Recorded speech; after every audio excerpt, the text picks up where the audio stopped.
Well, this Friday marks 1 year since Russia invaded Ukraine. Thousands of Ukrainian citizens have died or have been injured in this brutal conflict. Millions more fled their homeland in search of safety and asylum. More than 5 million Ukrainian citizens took refuge in nearby Poland, and it's estimated half of these refugees are teenagers. Tonight, MTV will tell their stories. I had a lot of dreams, a lot of plans, and then in one moment it was over.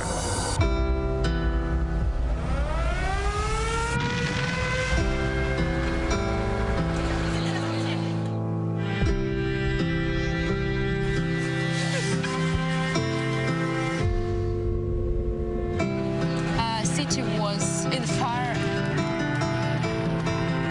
My dad, he told us not to come back until all of it was over. Я по тебе скучаю. Да, Анька, иди.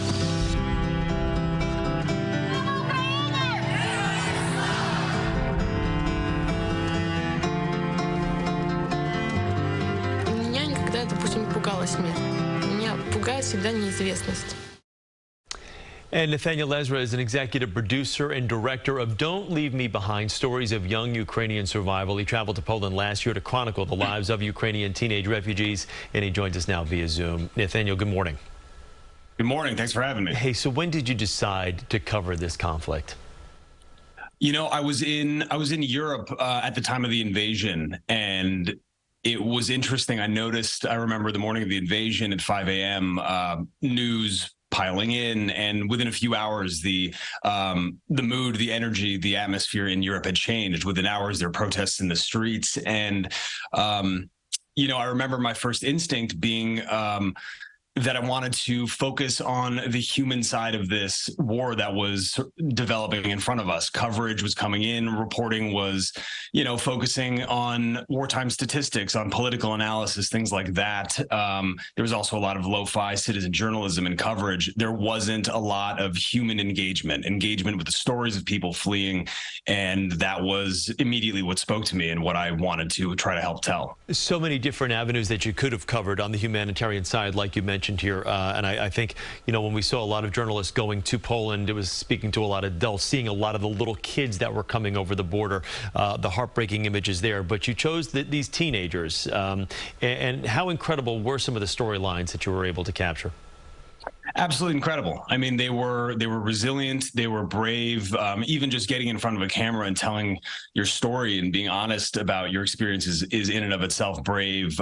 Compound that with the unimaginable chaos, the violence, and the combat that they saw.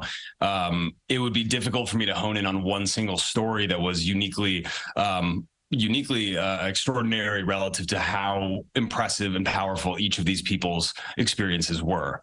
We have a clip that features the experience of one young woman. Let's just take a look at and listen right here. It was 1 second. I was awake because rocket was crashing in our airport, and it was only 1 second which changed my life. My classmates asked me about how it was when war was beginning. I began to explain how I go to Poland, how I feel when the rocket was crashing. I go in car and I see city was in fire. In one moment, everything can change, and everything can end. Nathaniel, if you can, talk to me about this young woman, and also, you know, to kind of piggyback that with the bravery and the resilience of these people, especially these teenagers. Yeah, of course. You know, our film follows a number of subjects, predominantly 2 young women. These are extraordinary, brave, powerful people, 2 people who witnessed their cities and hometowns being bombed and fled. What we just heard was Sasha.